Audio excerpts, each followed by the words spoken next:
在日常中，他是警校的优秀生，成绩出色，体魄强健。每到周末夜，他便变身暗夜英雄，审判那些到处作案的罪犯。年幼的智勇亲眼目睹母亲被害，而且凶手既恐吓又抗拒，完全没有悔改的迹象。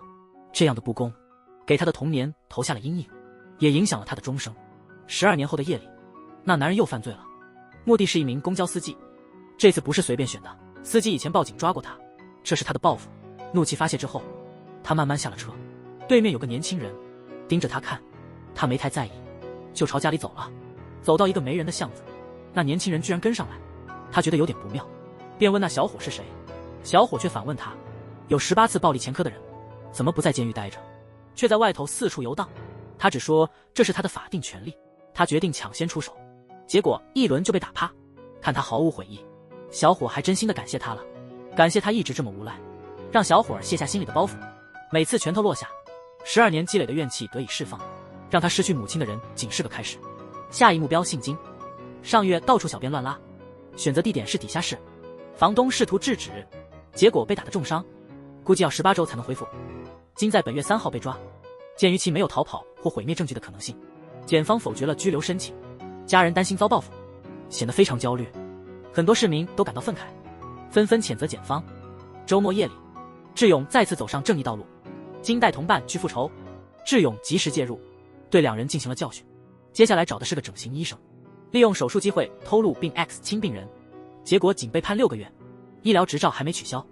周末夜里，医生给病人麻醉，架设相机准备再犯。智勇赶到，费了医生一手，让他彻底离开这行。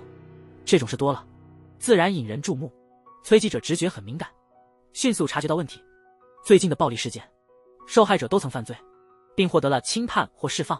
有人不满此事，决定伸张正义。目前尚无人注意到，如果他们抢先报道，肯定会引发巨大的舆论效应。但上头比较谨慎，且不提这事向检方挑战。目前只是崔记者个人看法，没有确凿证据。如果方向错了，最终得罪检方，后果很严重。崔记者警示他，现在虽然是个开放的时代，但真正受益的还是少数有背景的人，多数没背景的人早形成了看法，梦想有个黑暗英雄，在城市各处竖起正义旗帜。机会终于来了，如果他不抓住，崔记者就换个台。他已经坐不住，决定冒险一试，但还是得问问标题是什么。这早在崔记者的预料之中。治安守护者一播出立刻引发轰动，受害者家属的感激之情，还有被称作治安守护者，让智勇更坚信自己的理念，同时也激起了广泛争议。以暴制暴真的行得通吗？对普通人而言，只要爽就成。节目超级火，领导催促做下期，崔记者报了个重磅，全部周末发生，等周末有心事立马做专题。但事与愿违，智勇锁定目标，酒驾一死一伤或缓刑。这个人表现出了悔改之情，并且真心向家属致歉。智勇按自己的标准来判断，既已反思，就无需再动手。难题现在落在崔记者头上，这周轮到他休息，节目怎么办？这种小事不会难倒他，既然对方不动手，就试探一下。揭露石允事件的肇事者，一般情况下，案件通常以加害者、地点或特征命名，而这一案例却用了受害者的名字来命名。罪犯虽有人权，但维护治安更重要，需要进行改革，不能仅顾及罪犯人权，忽略了受害者。毕竟受害者也是为了生活，改个名字，换个城市住，还得治愈心里的伤。崔记者考虑的挺全面，一旦有什么问题，就说是防止再犯，并非针对某人。智勇很快被吸引，他本来就对这案子感兴趣，只是不知道详情。现在加害者身份公开了，郑德兴正是他的下一猎物。节目播出后，立刻有市民在郑家门前抗议，毕竟石允案极其残忍，细节难以描述，通不过审查，只能提一句石允那时还是小女孩。郑德兴被判7年，其他细节得自行想象。目前形势超乎预期，领导担心局面扩大难以收拾，很多人都讨厌郑德兴。要是有人比治安维持者先动手，节目怎么继续？崔记者已经有了计划。治安维持者不单是一个人，而是个代号，任何挂着正义名义的都能叫治安维持者。这晚突然下起了雨，崔记者在郑德兴家外等候，等着治安维持者到，结果人家迟迟不来。郑德兴已经走了，他赶紧追上，追着他突然迷糊了，这儿的车怎么都长一个样。第二天一大早，警察遇上麻烦了，郑德兴的电子脚踪消失了，最后出现在仁川港。市民追问下，警方只得保持沉默，抓紧找郑德兴，还得派人去受害者家，防止郑德兴复仇。警方在仁川港忙了一整天，但收获寥寥。查看了昨日出海的船只，实在太多，难以查完，必须得增派人手。受害者家有2人轮流看守，一个留一个走，离开的还挺尽责。楼下遇到了外卖员，裹得严严实实，立刻觉得可疑，毕竟时间点太巧合。幸好只是误会一场，并非逃犯郑德兴，完全没预料到这一幕。外卖员一出电梯就遭人刺伤，同时崔记者查地图，发现从仁川港能到达受害者所在的区域。他这时才意识到郑德兴意在报复，非偷渡。他马上带团队赶去，这情况让警方起了疑心。崔记者引发了这场风波，他急匆匆地走了，肯定是发现了什么线索，得赶快跟去探个究竟。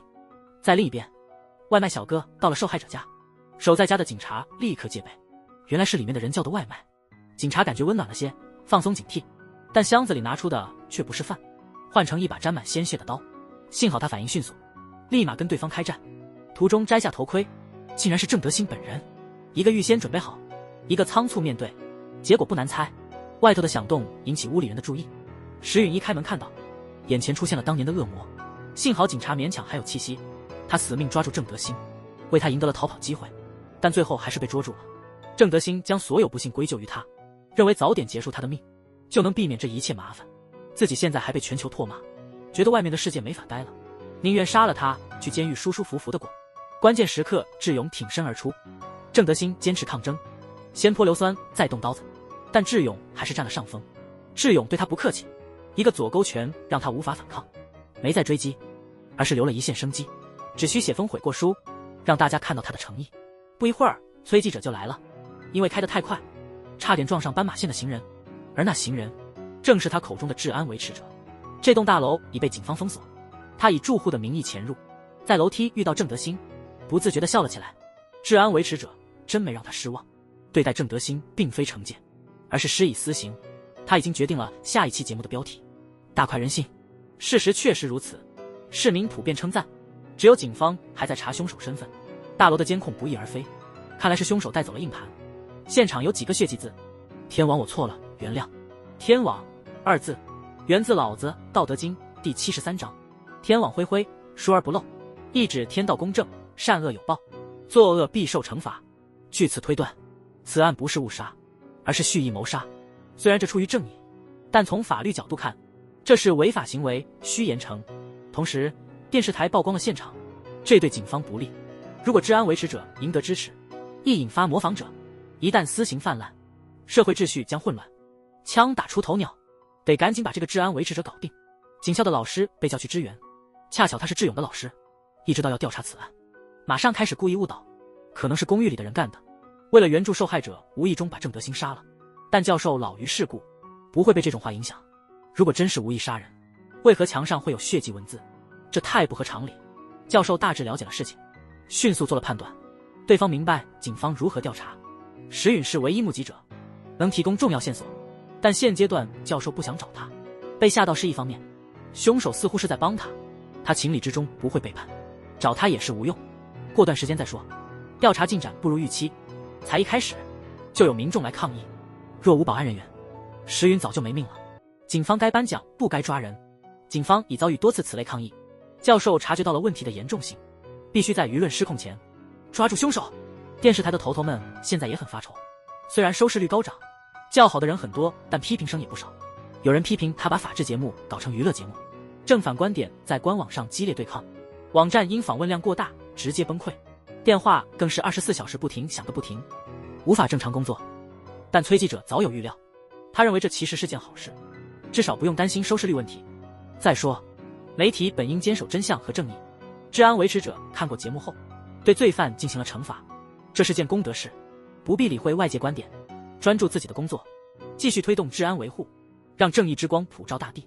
在他的气势下，领导屈服了，为下期节目挑了3个候选。领导迟疑，不知选谁好，这说明领导不擅长这个，何必自找麻烦？3个人都让上节目吧，让治安维持者自己挑选，这既能展示他们的偏好，也能让警方分心。真是多方得利，真是聪明地上当了，一直盯着这个节目。没办法，他获取信息渠道有限，既然节目能满足需求，他为什么不乐意呢？司机以前报警抓过他，带着离家出走的少年一起，对老板一家残忍灭门，孩子也没有幸免。作案后去酒吧玩乐，酒后被抓，却因醉酒被从轻判。智勇审查他的社交媒体，看到他常去的夜店，于是前往，确实找到了目标。可惜计划刚启动就被女孩打断，女孩抓住智勇往角落一带。智勇刚才一直注视着徐强盗，妹子都看在眼里，但没想到他是来维护治安的，反而以为他要买毒品，这真是意外之喜。没想到徐强盗竟是毒贩，这种人更应受罚。但英雄难过美人关，妹子太主动，把东西含在嘴里，然后直接扑上来，这一幕让他完全傻眼，脑子里一团浆糊，别提正事，走路都摇摇晃晃。第二天醒来还是迷迷糊糊，昨天简直就是试探了一下，意外揭露了贩毒活动，立刻清查这整个链条，新旧账一起结算。接下来几天，他持续跟踪徐强盗，弄清楚了上线下线和老巢位置。他一直没动，电视台领导焦急了。3周时间已经过去，治安维持者毫无动静，是不是换目标了？崔记者却异常冷静，不采取行动肯定有他的理由，何况已经引起了警方警觉，行动必须得谨慎，可能是在等待适当的机会。虽然这么讲，他心里着急。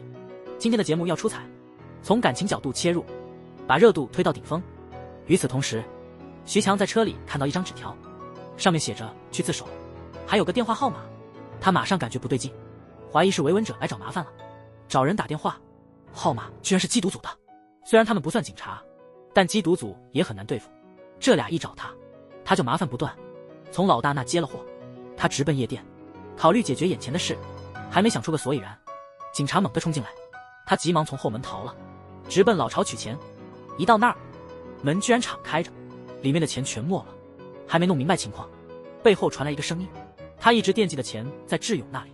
智勇刚还担心他被警捕呢，幸好他冲了出去，智勇一把将钱扔在地上，接着浇上汽油，他一下子冲动了，毫无意外轻松击倒。智勇点起打火机，当场将钱焚烧。这人完全失去理智，什么都不顾了。既然如此，智勇便代天行道。临死前，他开始哀求，当初受害者求他放过，他却无情拒绝。现在这事落到他头上，怎能就这么算了？智勇给了他最后一次机会，在受害者面前忏悔、道歉、求原谅。他确实照做，但全无诚意，完全是本能的求生欲。天亮时，警察赶到现场，一看肯定是治安维持者白的手笔，如果不快点表态，舆论要爆炸了。警方高层立刻召开新闻发布会，成立了特搜小组，全力侦查此案。社会上争议很大，有赞成的，也有反对的。推崇正义很重要，但法律更不能忽视。无论外界如何看待，反正电视台赚大了，广告接到手软，订单已排到明年了。领导在带头庆祝，崔记者却面无表情。现在庆祝合适吗？用这时间去现场采访，搜集一手信息，为下一期节目准备素材。战斗才打了一半，庆祝什么？另一方面，警方内部开始动摇，治安维持者的力量太强了。郑德兴去世了，这让其他罪犯保持观望。随着徐强盗的死亡，观望中的罪犯都害怕了，怕自己成为下一个，纷纷赶到警局投案，或是求判刑更重。这月犯罪率大幅下降，但上层的策略没变，仍派出最强战力，广搜队王牌队长，破案率100%，人称他为怪物，能用手掰硬币。他去找徐强盗的手下，手下误以为他是某帮派头目，初时态度恭敬，得知他是警察后立刻变得嚣张。他感到很无奈，原本只想平和地问几个问题，硬是被逼得出手。在生命威胁下，手下赶紧招供。徐强让他给缉毒组通了个电话，可疑之人并未察觉，万一有事，他肯定会去夜店，夜店人多混乱，难以被识别。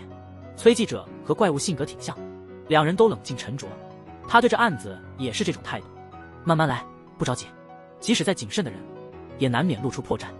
他已经向高层保证，会尽快让大家忘掉治安维持者。为了保社会安定，警方将这些正义人士带回警局教育一番，却遭到对方的怀疑。法律既然公正公平，为何需要他们介入？的确，这话没错，正义确实要捍卫，但不能采取这种过激方法。大家都这样，社会就要乱了。男议员在接受采访时明确表示，治安维持者并非英雄，反而是破坏法治的主凶。智勇看了新闻后面色阴沉，事态演变至此，并非他所愿。如果法律真公正，结果怎会如此？治安维持者节目创收视新高，为了保持收视，崔记者也是不遗余力，开始选定新一期的主题。很快，他就对发廊送货员的凶案感兴趣。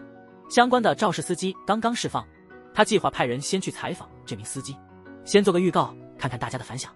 与此同时，智勇也查到了这起凶案的信息。录像显示，一天晚上，送货员像平时一样推着货物过马路，一辆卡车突然冲出，将他撞倒在地。此时，送货员命悬一线，不停地向司机求救，但司机突然想起内行的说法，与其终生赔偿，不如一次性解决。四周无人，他换成倒车档，踩下油门，直接将人碾压致死。最后，这事被定为意外事故，司机仅获刑1年0.2个月。智勇看到这种结果很难过。朋友突然来到办公室，见到智勇略感惊讶，问他为何深夜不睡。他以整理教授数据为借口搪塞，又偷偷记录了司机的信息。通过跟踪，他发现司机是个残忍冷血的人，面对快递员的妈妈不但无悔意，反而恶言相加。司机觉得法律已经处理过了，这件事应该算结束。智勇知道后期的不行，决定给司机一个教训。还没动手，就有人跟着司机进了浴池，把他干掉了。极限24小时首先爆料此事，崔记者听闻后非常生气，少了一期节目亮点不算啥，新竞争对手出现后问题就大了。节目极限24小时展示了几个刑罚过轻的案例，一播出后，那些罪犯很快被处罚，包括不少女性。更出乎意料的是，有模仿者自发录像给电视台，他清楚暴力引发暴力是违法的，这也动摇了法治根基。但只要法不公正一天，只要受害者权益未得到保护，警察的工作就不会停止。只有当法律能擦干受害者的泪水，警察才不再必要。看了视频后，警方认为此人只是在模仿真正的治安维持者，虽然方法相同，但真正的治安者绝不伤害女性和未成年。从这一点来看，肯定这人是个模仿犯，这样做只是为了满足杀人的快感。放出的视频听上去像是在证明执法行动的合理性，其实是在挑衅执法者。某个晚上，一位老奶奶拉着纸箱在街上走，后面的车催她快点，老奶奶行动迟缓，车主却没有耐心等待，吵吵闹闹的撞车了，老奶奶当场去世。周围人看后为老奶奶不平，上前痛打车主。警察很快来了，车主紧急送医，路人也因打人被抓。次日新闻报道此事，车主撞死老奶奶竟未受惩，反而是出面帮老奶奶的路人被车主告了，这结果真让人火大。智勇看到新闻，顿时怒火中烧，他回去后查了车主资料，同时车主哥哥去找老奶奶，打算用钱封口，但怎么敲门都没人回。他不知道的是，老奶奶只和身患重病的老伴同住。智勇见状便跟踪了他，悄悄地把他打晕，然后去了医院，借故挪车，诱使看车的警察离开，偷偷潜入，直接威胁他，要求他向法官求刑最重，否则就用维安手段对付他，让他遭受比老奶奶还要剧烈的痛苦。智勇提醒完车主后，冒充医生离开时，正好与那怪物擦身而过。他敏感地感觉到这个医生有些异常，正想去查探，突然听见车主病房传来求救声，赶到病房，发现车主被捆在床上，不断地叫嚷着有人威胁他。他马上意识到了问题的严重性，那个所谓的医生实际上是维护秩序的关键人物，于是命令队员迅速查找穿白大褂的20岁男生。当队员查看监控时，发现监控设备已遭破坏。此时智勇已经脱掉白大褂，伪装好后准备离开医院。怪物赶来时仍是迟了一步，他们还不知道模仿者已潜入车主的病房，将车主击昏后直接将其扔了下去。智勇恰好目睹了这场景，然后看到模仿者用绳子从楼上滑下，开着救护车准备逃跑，他赶紧追了上去，抓住机会跳上了车，追问模仿者的身份。模仿者没吭声，只说很高兴见到智勇。这是什么情况？模仿者怎知智勇是谁？随后模仿者开车到了顶楼停车场，看到维安人员的真实面目，感到非常激动。智勇没有搭理，只是四处查看。他知道智勇担心被摄像头记录，所以来之前就已破坏了摄像头。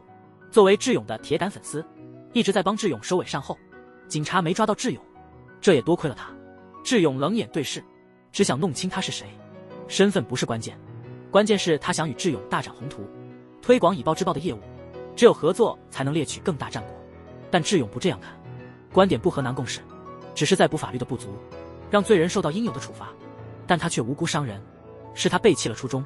既然劝不住，那就比谁更强。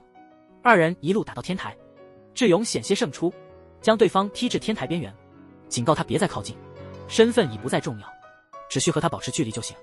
智勇正在家处理伤口时，突然又收到那个模仿者发来的短信，对方说能帮智勇证明他当时不在现场。智勇并没有理会这条短信。第二天，一个浑身是伤的男士从豪车里走下来，助理关心地问他需不需要看医生，这男士却说这是荣耀的伤，不用处理。通过他和助理的谈话可以确认，他就是之前模仿的那个人，同时还是 DK 集团的副会长。听说崔记者在医院外录了些视频，马上联系了电视台，台长作为资助者对他照顾有加，见到崔记者直接提出要资助他的节目，还说要和他一起支持治安队伍。听闻他录制了相关视频，想要看看，但他并不想交出视频，毕竟人心难测，谁知道副会长究竟打什么主意。他虽说的头头是道，他却始终不肯让步。副会长并未生气，相信他很快会变卦。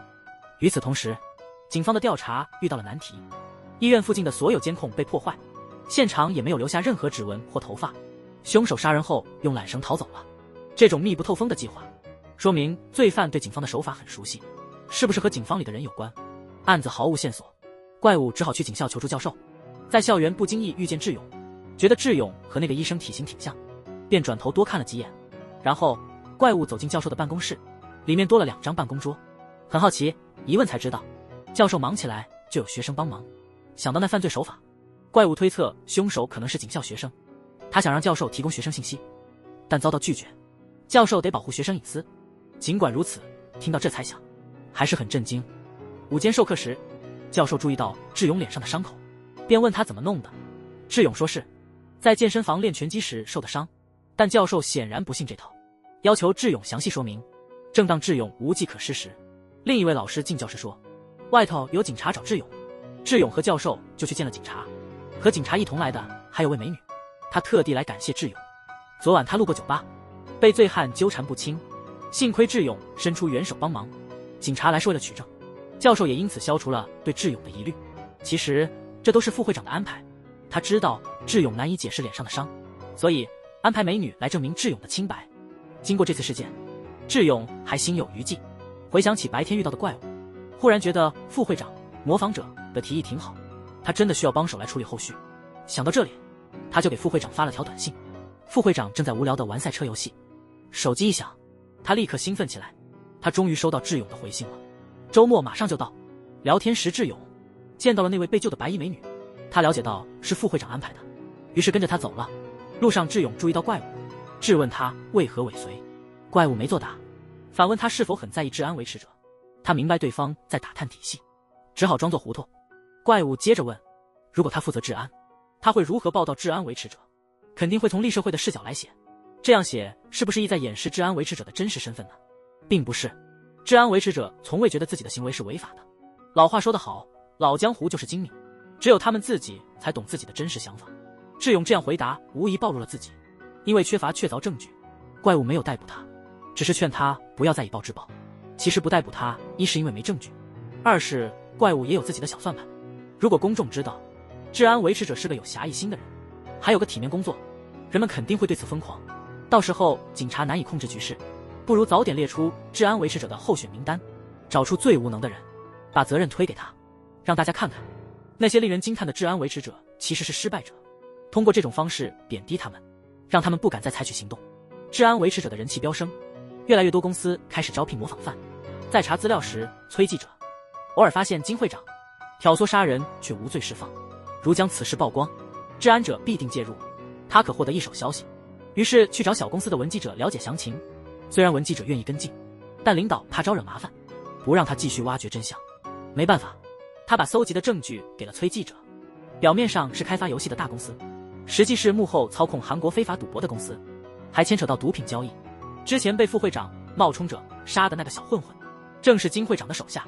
至于金会长，那就更不用说了，跟他有过节的人，不是失踪就是残废。文记者得悉崔记者在跟进这个案子，便急切要求加入。有了明记者的支持，领导也没法反对了。接着，红星主动约文记者见面，称想爆料些内幕。但当他们到达明星家，发现明星已遇害，二人立刻拨打了报警电话。警察说是自杀，就把他俩打发了。真奇怪，既然自杀，为何又约人见面呢？这警方怎么会知道呢？反正从明星家里找到的遗书，似乎证明是自杀无疑。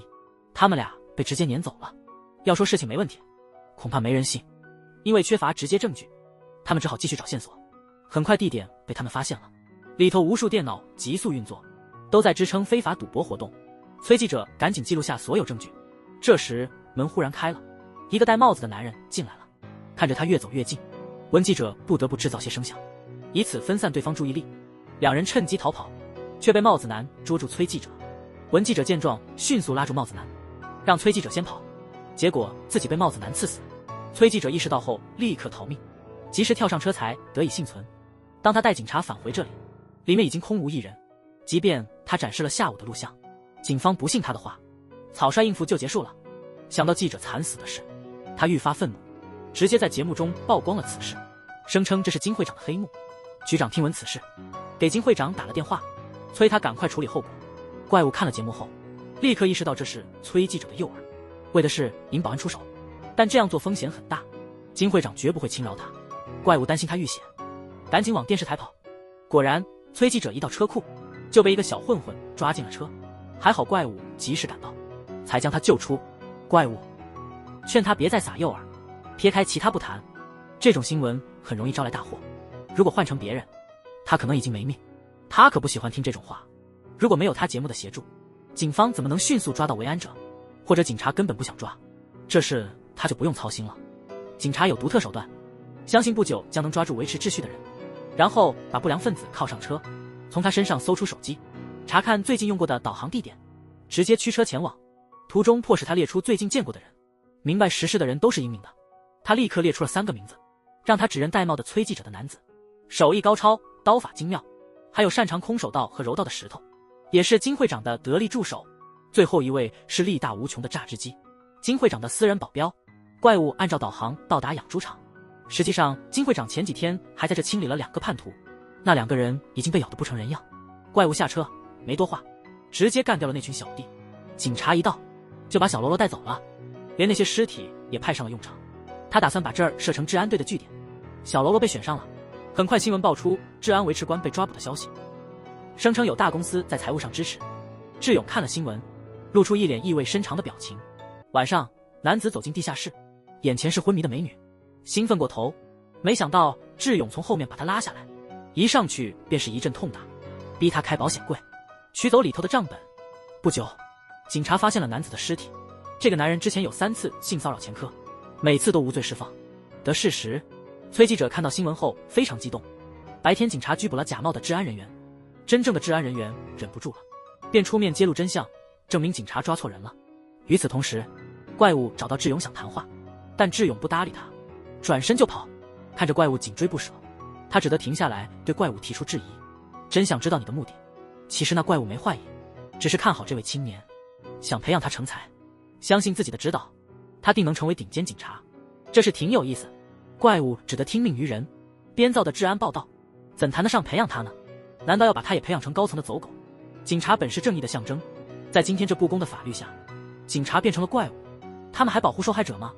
受害者的人生被罪犯摧毁，罪犯却因为有权有势而逍遥法外，有谁能感受到这种无力感？他曾经信仰法律，可法律只偏袒有权者，何曾关心受害者？原本神圣的法律，如今却见仁见智。他这么做只是为了保护受害人，杀一人以救众人，这难道错了吗？每个人都有年轻冲动的时候，但法律终归是法律，不能以私利违背法律。以暴制暴虽快感，但解决不了问题，反而可能引起社会混乱。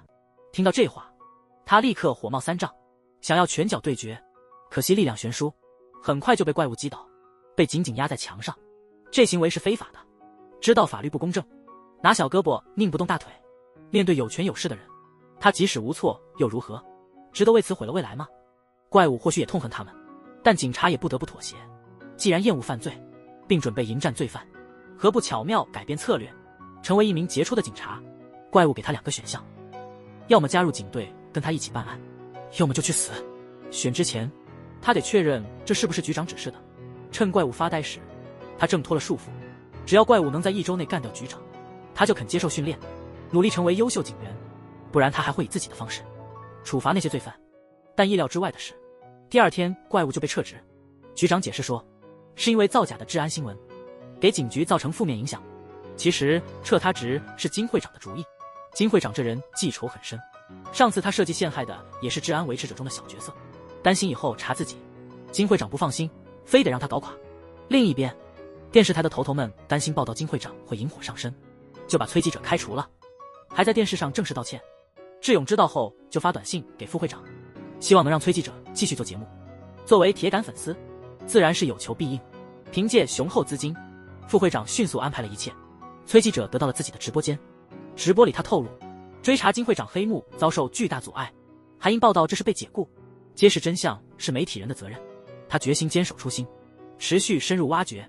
关于进展，他会在直播里更新，誓言永不畏惧权势。倘若某日我不见了，肯定是遭人杀害。这场斗争可能艰难，但他为正义而战。视频结束后，还发了张老鼠和钱的图，讥讽局长田鼠与金会长关系。智勇查看之前的账本，发现那压迫女性的是金会长亲信，账本中记录了洗黑钱的细节。信仰教会卷入了团伙洗钱事件，涉及金额超过90亿。当晚智勇赶到教会，手下正在转移资金。看到这一幕，他立刻将对方打晕，并夺取了含转账数据的 U 盘。这时他看到窗外有人影一闪，便急忙追了出去。追出去一看，是副会长。很喜欢被追逐的那种紧张感，直到被前面的围栏阻挡，才不得不停下来。副会长按照指示，让崔记者重新进入公众的视野。那智勇也应该接受他的建议，两人共同努力实现大计。要想合作成功，难道不应该真诚以待吗？副会长毫不犹豫，直接揭掉面具。智勇随即分享了他发现的线索：信仰教会在为金会长洗钱，教会的牧师正是财务头目。他下一个目标是牧师，只要牧师一死，让崔记者曝光 U 盘证据，届时将轰动舆论，宗教界也将掀起风波。如果金会长还想压制这事，他把所有证据都放出来了，那样媒体只好追查。副会长认为计划不太现实，这种做法风险太高，但智勇无所顾忌，只要能争取到公正，他情愿冒险。那天牧师正和小弟聊天，智勇突然冲进来，迅速制服了小弟。牧师虽然赶忙逃跑，但还是逃不出智勇的掌控。牧师不相信自己会在天主面前被杀，他想错了，天主不庇护作恶之人。隔天，牧师被杀的消息就遍布网络。金会长看了都坐不住，要求局长给他5天时间。这期间，警方不能发表任何声明，他要让崔记者这个治安扰乱者消失。与此同时，副会长照计划把 U 盘给了崔记者，让他公开内容。不料正在直播时，怪物突然冲进来，直接中断了他的直播。怪物知道这 U 盘是治安人员给的，这么做只会把情况搞得更糟。不惩罚金会长是次要的，但他和治安人员丧命就太不划算了。在怪物的好言劝告面前，他其实不想搭理。早做决定时，他已对生死不在意。如果法律是公正的，何必有警察？面对极端强硬的对方，连怪物都没辙，只好撤退。谁料刚坐车就遇袭，那男人死命要置他于死地。两人在狭窄处展开剧烈打斗，怪物被打伤，帽子男也没捞到便宜，直接被踢出车外。准备决战时，一个高个子冲出来将怪物撞飞，然后不守规矩的开始2打1。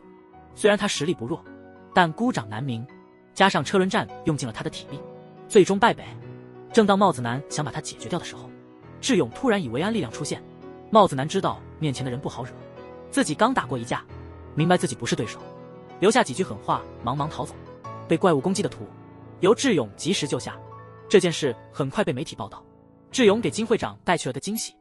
我弟转钱的时候，突然看到屋里冒黑烟，一开门，外头火势已经很大了。智勇借助烟雾，迅速干掉了小弟，顺便拿走了硬盘，把虚拟货币变现，捐给了孤儿院。次日，崔记者报道了这件事。这次火灾看起来很普通，但看完消防员的现场照片，你就不这么认为了。治安维持者在墙上留言：我将把虚拟币卖掉捐赠，并劝说金会长等人自首。留言明显表明，这是治安维持者对邪恶势力的打击。虽然警方常以证据不足为由拖延调查，但崔记者仍坚信善恶有报应，坏人总会得到应有的惩罚。事态升级后，警方不得不对该集团进行搜查扣押。感觉到形势不对的金会长带着礼物去找局长求助，但局长自身都难保了。他建议金会长先自首接受审判，在牢里待半年，只要能抓到关键人物，局长会尽力帮他减刑。可是现在连自保的念头都没有，更别说半年后了。现在只能靠自己了。也许捉到崔记者，就能逼出治安维持者的行踪。另一方面，帽子男看了新闻后，自从他打怪计划被治安维持者搅局后，就是其为敌人。这次他杀了孤儿院院长，模仿维安杀法来显示威慑，就想先来个警告。其实他杀院长是因为孤儿院接了智勇的捐款，他坚信这样能吸引智勇。果然，智勇看了新闻，内心深感自责。原本捐款是为了让孩子们生活好些，没想到反而害了院长。他明白对方是在诱他出面，因此得马上采取措施，避免连累其他无辜者。会长和那个戴帽子的人不是好东西，肯定也在追他。对方要摸清自己的动向，一定会去找崔记者。他不便现身，请副会长特别关照崔记者。电话一挂，副会长通过监控发现了一帮打手，领头的竟是金会长的手下。与此同时，崔记者也注意到了这一幕，意识到情况不妙，迅速将摄像头藏进书架，并开启手机直播。大家目睹了暴力场面，可惜摄像头很快被找到，崔记者也被抓了出来。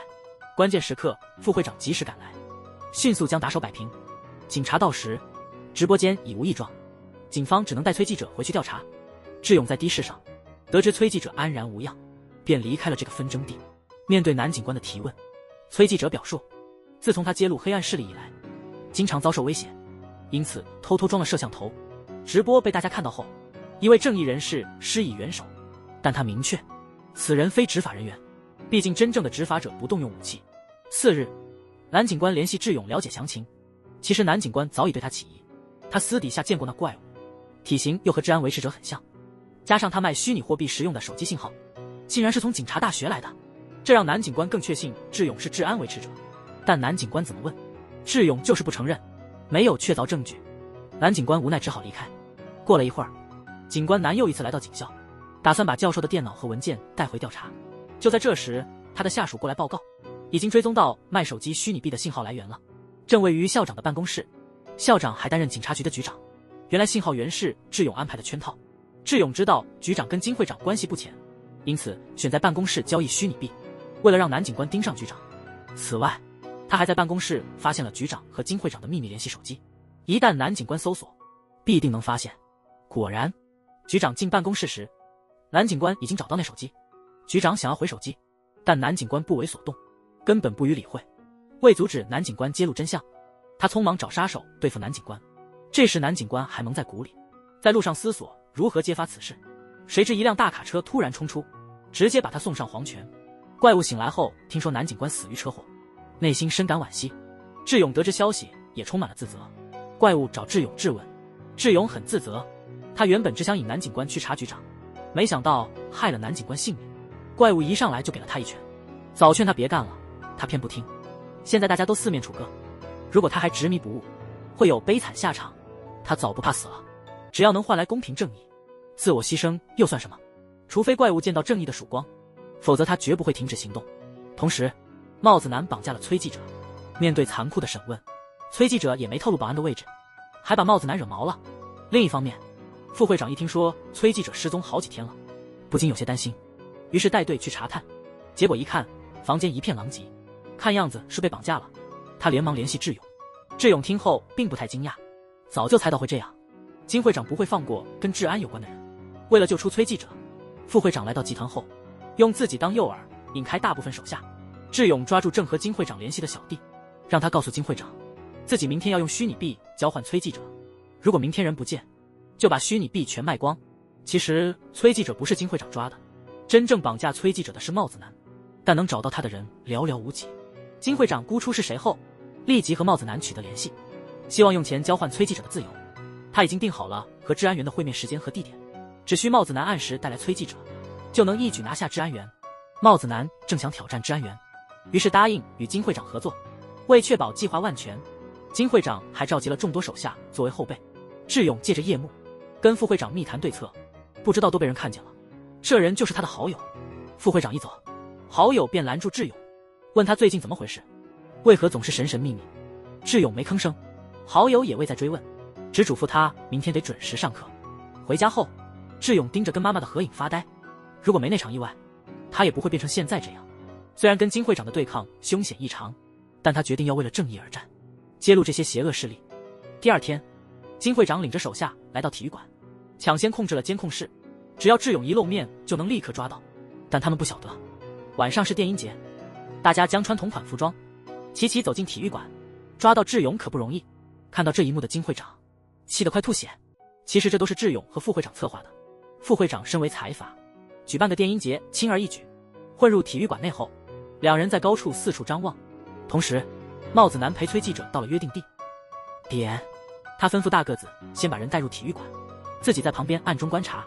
两人见崔记者已到，遵循计划各自行动。智勇先诱开那高个子，然后趁机把崔记者救出。两人逃到停车场，智勇把手机给了崔记者，叫他立即开始直播，这可能是把恶势力揪出来的最佳方式。崔记者很机灵，听明白关键之后，就开始用手机录像。没过多久，帽子男也来了，参与了战斗。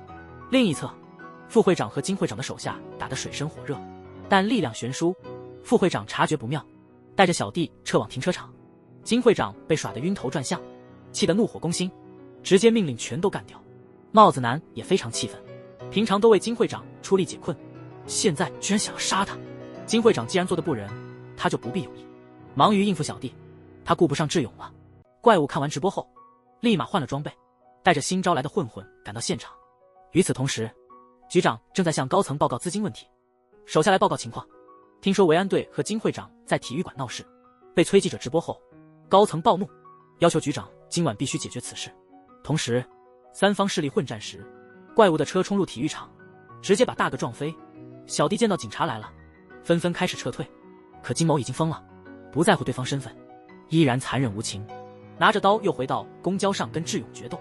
智勇之前打得太累，现在遇到金会长的攻势，显得有些吃力。金会长抓住机会将他压倒，打算下死手。关键时刻，一个戴黑帽衫的男士出现拦住了金会长。金会长完全失控了，然后反手就给了对方一刀。智勇看到后马上一脚把金会长踹开，赶紧去查看救命恩人的伤情。没想到那救命恩人竟是好友。原来好友早就怀疑他是维护治安的人，也明白他追求的正义与公平，但也清楚社会之暗，知道一个人难以改变社会的败坏风气。前一晚跟着他也是为了说服他罢手，但见他那副态度，好友意识到没法挽回，那只能命悬一线保护他了。金会长他们见警察大举来袭，赶紧逃离现场。智勇把好友托付给崔记者照看，带着副会长继续追捕金会长等人。众人逃进了地下通道，副会长挡住小弟，智勇随金会长和帽子男冲向水库，与二人缠斗，紧紧制住他们。今天必须有个了结。但他们没预料到，怪物也跟着来了。从他视角，三人皆为罪犯，都该被警察抓起来。听到这话，帽子男直接动手了。四人很快混战起来，怪物实力更强一些。正当他们准备制服对方，局长突然出现了。金会长以为他来救自己，没想到对方竟开枪将他击毙。接着局长打开了水阀，水流迅猛涌来，一下子将众人冲开了。水库快要满了，怪物让智勇爬上栏杆，智勇把局长扑倒，接着猛烈殴打。看着局长凶多吉少，怪物赶忙制止。现在恶势力已曝光，大伙儿都清楚真相了。他信任法律定会处理那些罪犯，智勇无需沾染血腥。虽然法律不完美，他依然觉得法律是公正的。正在他们交谈之际，戴帽子的男子也爬了上来，用刀子割伤了智勇。在三人混战的时候，局长趁机向他们开枪，智勇被连射几枪后倒地。怪物极度愤怒，直接将局长打至昏迷。帽子男正准备偷袭怪物时，智勇勉强站起，将刀刺进帽子男身体，终结了这场厮杀。停车场那头，好友终究没等到医生，崔记者被带至警局接受询问。他表明，好友才是真正的治安守护者。副会长醒来后，我一问智勇的情况，得知他已经被送医救治，还有体育馆附近的监控被删除，我这才稍感安心，以为这事就此结束。没想到他们还是小看了社会的阴暗面，和局长有关的高层掩盖了真相。虽然局长已经去世，但高层还是给了局长升职和表彰，还把局长塑造成抗击黑恶势力的英雄。智勇看着那些虚假报道，心情太复杂难以形容。他对国家彻底失望了。在毕业之日，所有学生都要宣誓，誓言用生命保卫国家，并且终身忠诚。但智勇已心灰意冷，没有像其他学生一样举手宣誓。在他看来，法律只偏袒富人，普通人只能忍受不公。他选择以暴制暴，直到正义与法律并行，非法正义就到此为止。感谢大家观看，记得点个赞支持下哦。